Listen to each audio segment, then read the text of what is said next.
Mais d'abord, arrêtons-nous sur la situation internationale. Marine Le Pen, ennemi numéro 1 de Vladimir Poutine, Alexeï Navalny, 47 ans, est mort. La mort de Navalny dans sa prison de l'Arctique dit, selon le président français Emmanuel Macron, la faiblesse du Kremlin et la peur de tout opposant. Le monde occidental, au complet, a condamné un assassinat en l'attribuant à Poutine. Est-ce que vous partagez aujourd'hui? Ce qui est sûr, c'est que les conditions de détention qui ont été imposées à M. Navalny sont très certainement une des raisons de son décès. Le choix d'un emprisonnement dans une des prisons les plus dures de Russie démontre très clairement un durcissement du régime de Vladimir Poutine. Et on ne peut évidemment que déplorer et condamner la manière dont les droits de la défense, quel que soit le pays d'ailleurs, ne sont pas respectés, notamment lorsqu'il s'agit bien entendu d'opposants politiques. Est-ce que vous diriez que c'est le crime du régime de Poutine aujourd'hui? Est-ce que vous le diriez comme ça? Vous n'avez pas sur vos réseaux sociaux, vous avez réagi, vous et Jordan Bardella notamment. Mais... Je suis toujours, mais quelles que soient les circonstances par ailleurs, toujours très prudente dans les mots que j'utilise. Mais je considère que je ne suis pas loin de penser que effectivement c'est une forme de faiblesse que d'emprisonner ses opposants politiques sous des prétextes, parce qu'en réalité il n'a pas été emprisonné parce qu'il était un opposant politique, mais on a démultiplié les procédures contre lui. Au tout départ, c'était d'ailleurs une société française qui avait porté plainte contre lui et contre son frère pour comment dire, escroquerie. Mais en fait, je pense que personne n'est dupe. Précisément par le choix de la prison dans laquelle il a été envoyé, de la volonté exprimée par le régime russe à la suite de cette décision de priver M. Navalny de sa capacité à s'opposer en réalité à Vladimir Poutine. Donc voilà, c'est à tout le moins une perte importante pour la démocratie russe. Des hommages réprimés, d'une opposition muselée. Vous parlez de ces conditions de détention, Ruth, sur ce sujet. Juste un mot quand même, parce que j'ai envie de vous reposer la question de la même façon, mais est-ce que vous nous dites aujourd'hui, Poutine est responsable, pas directement, mais indirectement peut-être, mais est-ce qu'il est responsable? Encore une fois, le choix qui a été fait de la prison dans laquelle il a été envoyé, évidemment, entraîne une responsabilité du pouvoir russe. Alors, la question, elle se pose parce que au Parlement européen, il y a eu 2 résolutions. Une le 20 avril 2023, qui dénonçait les conditions politiques justement de détention de Navalny, et une le 16 février sur la récente détérioration des conditions de détention et de la santé de Navalny. Dans les 2 cas, votre groupe s'est abstenu, et dans le 2e cas, Thierry Mariani a même voté contre, et Jordan Bardella n'était pas là. Donc aujourd'hui, certains disent, il y a un double langage. Non. Non, il n'y a pas un double langage. Le problème de ces résolutions qui, par ailleurs, n'ont aucun effet. En réalité, une résolution du Parlement n'a aucun effet. Ça dépend d'ailleurs du domaine des sanctions et donc du Conseil et pas du Parlement européen. Mais le problème, c'est que dans cette résolution, il n'y avait pas que Navalny. Il y avait, il n'y aurait eu que Navalny que nous aurions voté. Le problème, c'est qu'en règle générale, ces résolutions, si vous voulez, M. Navalny a servi en réalité à ceux qui veulent influencer les positions des uns et des autres sur la guerre en Ukraine, à une généralisation avec des propos qui sont extrêmement généraux, et on y met à peu près tout. Mais le symbole, parfois, a son importance. Vous savez, le rôle du politique, précisément, c'est de savoir ce qu'il vote.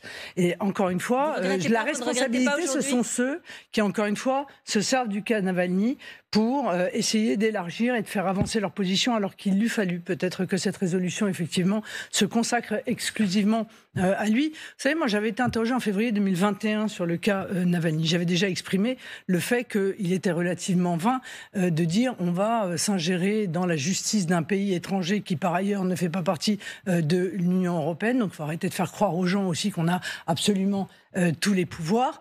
Mais j'avais très clairement exprimé que j'étais toujours du côté de la préservation des droits de la défense, et y compris, bien entendu, quand il s'agit d'opposants politiques. C'est aussi la raison pour laquelle j'ai 2 fois réclamé que M. Assange puisse bénéficier du statut Lui, il avait appelé...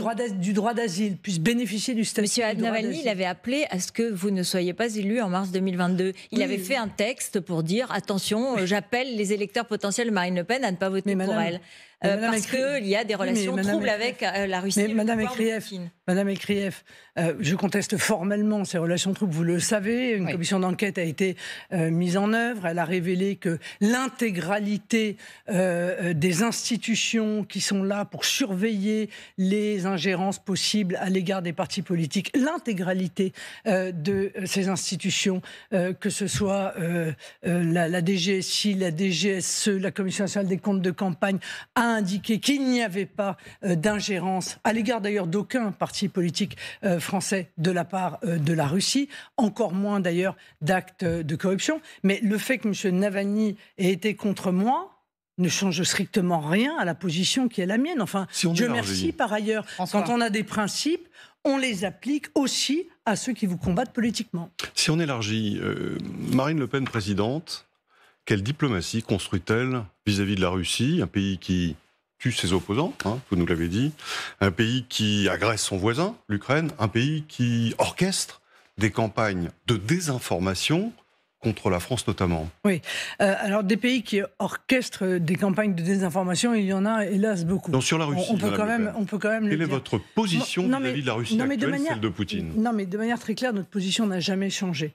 Nous considérons que la France se doit de conserver des contacts diplomatiques avec tous les pays du monde. Voilà, c'est une vision qui est certes différente de celle qui est choisie aujourd'hui. Pourquoi ? Parce que précisément, il faut être capable... Le pouvoir actuel a entretenu des relations avec Poutine jusque très tardivement. Oui, mais d'ailleurs, je l'ai soutenu, le pouvoir actuel, lorsqu'il a fait cela, parce que je crois que le fait de se couper diplomatiquement de tous les pays, et particulièrement des pays qui peuvent poser problème, c'est sur la méthode, mais c'est s'empêcher de pouvoir avoir une action diplomatique pour obtenir aussi quelque chose. Car après tout, sur le fond, Madame Le Pen, n'aurait-on pas pu obtenir peut-être précisément le retour de M. Navalny par une action diplomatique dans un pays européen, la France ou l'Allemagne dont il était parti, si tant est qu'il l'ait voulu, car on doit quand même constater le courage qui a été celui de M. Navalny, car il était en Allemagne, il aurait pu rester en Allemagne, or il est volontairement retourné dans son pays pour mener... Ce qui lui a causé d'ailleurs en plus... Vous voyez, même si encore une fois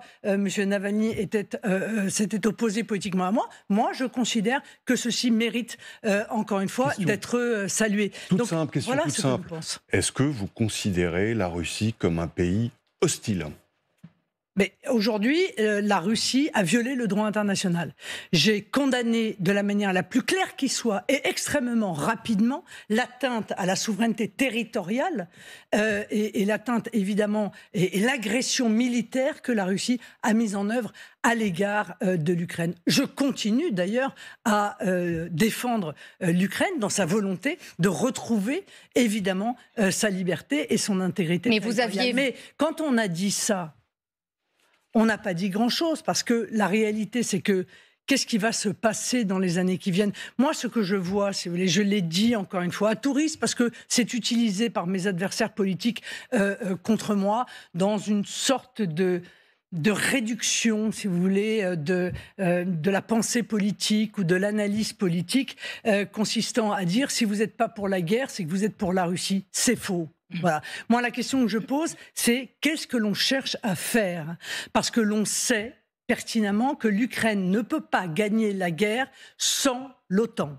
Voilà. Ça, c'est une certitude. Donc, quel est l'objectif ? C'est continuer ce massacre, parce que la réalité, c'est que derrière ce mot « guerre », qui est probablement la chose la pire qui puisse arriver à un pays, la guerre, c'est la chose la pire qui puisse arriver à un pays, eh bien, il y a aujourd'hui, au moment où je vous parle, manifestement, 500 000 morts ou blessés dans ce conflit. On continue cela ou on cherche les voies d'un règlement pacifique, évidemment, en tentant de préserver, encore une fois, au maximum les intérêts de l'Ukraine. Mais Marine Le Pen... Alors, c'est une vraie question parce que, si on livre des armes... Tenter de préserver au maximum les intérêts de l'Ukraine, c'est pas très rassurant. Mais oui, mais le principe d'une paix négociée, Monsieur Langlais, c'est pas la position du gouvernement ukrainien. C'est une ukrainien, négociation. Bien sûr. Ça veut dire qu'il va falloir donner des choses à la Russie. À ce moment-là, il faut gagner la guerre. Totalement. Mais encore une fois, pour gagner la guerre... C'est pas la bonne option ? Non, parce que, encore une fois, on ne peut gagner la guerre que si l'OTAN entre en guerre. Elle est de fait C'est pas la bonne option. Indirectement. La réponse, non, non, je ne souhaite pas, moi, que l'OTAN entre dans cette guerre. Car si l'OTAN entre dans cette guerre, nous entrons dans cette guerre et nous envoyons... nous envoyons nos soldats. Parce que, encore une fois, ceux qui, sur les plateaux, disent qu'il faut faire la guerre, accélérer la guerre, continuer la guerre, ne disent pas aux Français ce que ça veut dire. Ça veut dire que c'est pas seulement notre matériel militaire que l'on met à disposition de l'Ukraine, ce sont nos soldats et les soldats des pays de l'OTAN. Marine Le Pen, je souhaite donc la mise en œuvre, parce que quoi qu'on en dise, et je suis désolée d'être obligée de dire la vérité, mais ce serait quand même une troisième guerre mondiale. Est-ce que je le souhaite ? Non, évidemment, je ne le souhaite pas. Mais je ne souhaite pas non plus que l'on maintienne en quelque sorte l'Ukraine dans une situation de guerre permanente qui pourrait durer 5 ans, 10 ans, 15 ans, pour finir par faire de l'Ukraine ce que les Russes souhaitaient faire et qu'ils ont échoué à faire lors de leur première offensive, c'est-à-dire effondrer ce pays qui a déjà perdu, encore une fois, quasiment une génération entière de jeunes hommes, qui est en partie totalement détruite, dont une grande partie de la population a fui le territoire et probablement ne reviendra pas. Donc, je veux dire, préserver l'Ukraine, c'est aussi avoir cette pensée-là. Alors, je comprends que être binaire, c'est plus simple sur les plateaux. On essaye de se positionner dans le camp du bien ou dans le camp du mal, en trompant, je pense, une partie de ceux qui nous écoutent. Moi, j'essaye d'avoir une approche pragmatique des relations qui doivent être celles de la France et de préservation aussi de l'Ukraine et de la population ukrainienne. Emmanuel Macron a reçu ce vendredi Volodymyr Zelensky, le président ukrainien, juste pour... Dans la continuité de ce que vous demandez, François, il fait une erreur, selon vous, Emmanuel Macron, en ne contactant pas, en ne reprenant pas contact avec le président russe Vladimir Poutine ? La réalité, c'est que l'Union européenne, qui s'est attribuée en quelque sorte un pouvoir diplomatique, a tué les possibilités diplomatiques des pays membres de l'Union européenne. Aujourd'hui, il y a des discussions qui sont en cours. Je ne sais pas si les Français le savent d'ailleurs, mais il y a des pays qui cherchent à trouver une issue à cette guerre. Et ce ne sont pas des pays européens. Et évidemment que je le regrette. C'est la Turquie, c'était Israël avant le 7 octobre. Un certain nombre de pays du Golfe également sont en discussion. Donc est-ce que les décisions doivent être portées par des pays qui ne sont pas de l'Union européenne alors que l'Ukraine est voisine de l'Union européenne? C'est assez malheureux, encore une fois, et c'est la démonstration peut-être qu'on aurait dû laisser les pays de l'Union européenne développer leur diplomatie plutôt que de confier ça à Madame von der Leyen. Je le disais, Zelensky reçu vendredi. Un accord de sécurité avec Emmanuel Macron sur 10 ans a été signé, qui a promis jusqu'à 3 milliards d'euros d'aide. Vous, présidente de la République élue, dans 3 ans, peut-être. Comment voyez-vous cet accord et est-ce que vous le remettriez en cause si vous arriviez à l'Élysée ? Parce qu'encore une fois, c'est un accord sur 10 ans et qui vous engagerait si, effectivement, vous étiez élu. Bon, d'abord, permettez-moi tout de même de vous dire que on dépense des sommes qui sont extrêmement importantes et on peut comprendre qu'un certain nombre de Français qui sont dans une grande difficulté se disent mais 1,7 milliard en 2022, 2,1 milliards en 2023, 3 milliards en 2024. La question reste quand même majoritaire. Oui, la question est pour faire quoi ? Je reviens à la question de tout à l'heure. Quel est le but de cette aide ? Si le but de cette aide, c'est de positionner l'Ukraine en position de force pour entrer dans une négociation, oui. C'était ça le but. Oui, si c'est ça l'objet. Non, oui et non, puisqu'on ne veut pas de la négociation et qu'on nous explique dans certains cénacles de l'Union européenne que non, personne ne recherche la voie, en réalité, d'une solution négociée. Donc ça n'est pas pour arriver plus fort dans une négociation. Poutine non plus ne veut pas négocier. Lui aussi, il renforce ses moyens et il essaye d'avoir des victoires. Et en l'occurrence, il vient d'en avoir une. Donc c'est tout. Si c'est ça, oui, il faut évidemment continuer. Si c'est pour entretenir, encore une fois, une guerre de 100 ans qui va laisser l'Ukraine totalement exsangue, je pense que ça n'est pas, encore une fois, une bonne chose pour l'Ukraine. Mais Madame Le Pen, il y a quand même un autre but à cette guerre. C'est la défense de la liberté, de la démocratie, face à un pays qui, depuis 10 ans, annexe régulièrement des territoires voisins, face à un pays dont certains dirigeants d'Europe du Nord ont dit la semaine dernière, les semaines qui précèdent, un jour ou l'autre, dans 3 ou 5 ans, il attaquera un pays de l'Europe, de l'OTAN, et plus probablement un pays européen.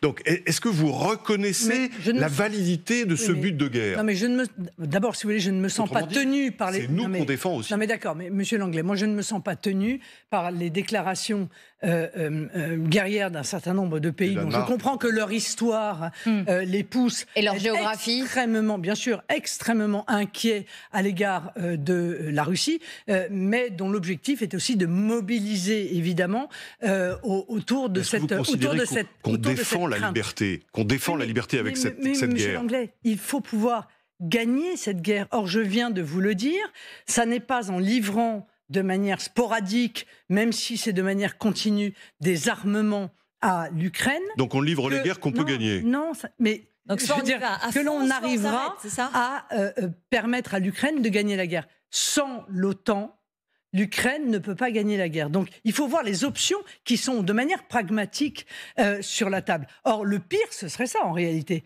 Le pire, ce serait que malgré cette aide, en réalité, la guerre soit perdue. Alors là, on aurait pour le coup perdu sur l'ensemble des tableaux, mais surtout, l'Ukraine aurait perdu, elle, sa liberté, son choix démocratique. Ça veut dire qu'aujourd'hui, une partie de son territoire. Donc, aujourd'hui, il faudrait laisser tomber en quelque sorte en disant en fait elle n'y arrivera pas et nous l'OTAN nous ne voulons pas entrer en guerre directement donc en fait on laisse. La réponse est non, il ne faut pas laisser tomber, mais il faut savoir pour quel but on se bat.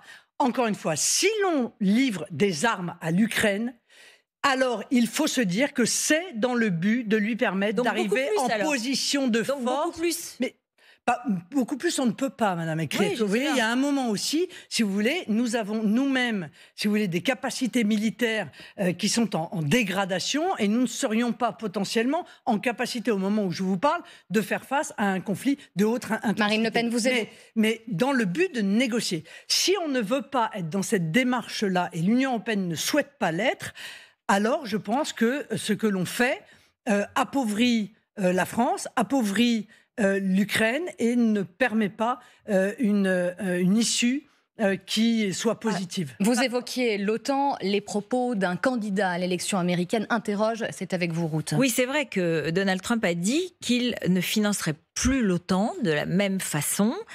Vous-même, vous le dites régulièrement, et ce sera la position, j'imagine, de votre candidat aux élections européennes. Vous ne souhaitez pas une défense européenne comme telle, une défense fédéraliste européenne. Mais qu'est-ce qu'on fait alors s'il n'y a plus d'OTAN américaine et s'il n'y a pas de défense européenne? C'est qui on? Nous, les Français. Ah nous, les Français, ça va, merci. Ah bon, mais on est assez fort tout seul. Non mais pardon, mais enfin, pour le coup, s'il y a bien un pays au sein de l'Union européenne qui a relativement peu de crainte à avoir, c'est la France. Pourquoi? Parce que d'abord, nous sommes à quelques déciles des exigences qui sont portées par les États-Unis en matière d'investissement militaire, ce qui n'est pas le cas d'autres pays. Et deuxièmement, parce que nous avons quelque chose dont Emmanuel Macron cherche à nous départir, et vous imaginez bien que je serai la première à m'opposer à cette dépossession, qui est la dissuasion nucléaire. Voilà. D'où l'importance d'ailleurs d'avoir face à un conflit nucléaire. Tout seul. Je prends un exemple. Vladimir Poutine se lance dans la conquête d'un autre pays européen membre de l'OTAN. L'OTAN s'affaiblit parce que l'Amérique ne la finance plus. Il n'y a pas de défense européenne et nous, on regarde alors. Non mais d'abord, Madame Ekret, pardon, on peut revenir aux propos de Donald Trump, qui sont les mêmes. Vous n'y croyez pas? Non mais c'est pas ça, c'est que ce sont les mêmes que ceux de M. Obama. Non, parce qu'on essaye de faire porter... Ah oui, il a dit exactement la même chose. Il a dit, nous avons passé un accord. Nous vous défendons... Il l'a pas dit avec le même ton, hein, parce que Trump a dit... Enfin, écoutez, si vous faites une... Non, mais ce ne sont pas les mêmes hommes, et je ne doute pas que le vocabulaire ou le ton puisse être différent. Moi, j'essaye de vous dire que sur le fond, M. Obama et M. Trump ont porté la même exigence, à savoir que l'accord qui a été passé de contrepartie de la protection de l'OTAN, c'est que les pays investissent 2% de leur PIB dans l'investissement militaire. Et ils viennent tous les deux, l'un après l'autre, dire, écoutez, il faut respecter l'accord, parce que si vous ne respectez pas l'accord, nous ne le respecterons pas de notre propre côté. Justement, Trump, vous le souteniez il y a 8 ans. Aujourd'hui... Mais vous avez cherché à le rencontrer. Non, mais je ne le soutenais pas. Vous êtes allé je ne rencontre pas que les gens que je soutiens. Enfin, écoutez, vous avez quand même une vision qui est... Est-ce que vous le soutenez aujourd'hui ? mais je ne sais même pas ce qu'il compte proposer. On connaît de manière... Moi, on sait ce qu'il a fait. Moi, je soutiens la France. Je détermine mes positions en fonction de l'intérêt de la France. Trump est-il bon pour la France ? Est-ce que la politique de tel président américain ou le programme de tel président américain est plutôt positif ou est plutôt négatif? Trump est-il bon pour la France ou pas? Je pense que les élections ne sont pas assez avancées pour que je puisse vous répondre. Maintenant, si vous voulez, le Trump d'hier qui a dit... Enfin, qui disait à l'époque, il l'a dit d'ailleurs dans son discours de politique d'investiture, les États-Unis n'ont pas vocation à être le gendarme du monde, ça m'allait plutôt bien, parce qu'il se trouve qu'en voulant être le gendarme du monde, les États-Unis imposent à la France toute une série de contraintes et voire même de sanctions que je considère comme éminemment critiquables. Et je pense à nos entreprises françaises, mais pas seulement. Je pense aussi, vous savez très bien à quoi je fais référence, à nos entreprises européennes. C'est l'extraterritorialité du droit américain, c'est-à-dire cette propension, si vous voulez, à vouloir imposer aux autres la vision américaine. Bien sûr que ça va à l'encontre de l'idée que j'ai de la souveraineté nationale et de la puissance qui doit être celle, en même temps, de la France et accessoirement de l'Europe. Une réélection qui serait vécue par une catastrophe pour beaucoup de dirigeants, ce n'est pas donc votre point de vue. L'élection ou la perspective d'une élection de Trump ne vous fait pas peur? Mais c'est le choix des Américains. Je veux dire, c'est le choix des Américains. Moi, je ne me substitue pas. Je ne suis pas américaine. Ça n'est pas à moi de choisir. Et si, comme je le souhaite, je suis élu, si je me présente en 2027, eh bien, on fera avec. Si vous on fera si vous avec. Vous présenterez pas Mais, vous ne savez pas? Mais je vous ai dit que j'étais candidate, sauf démonstration contraire.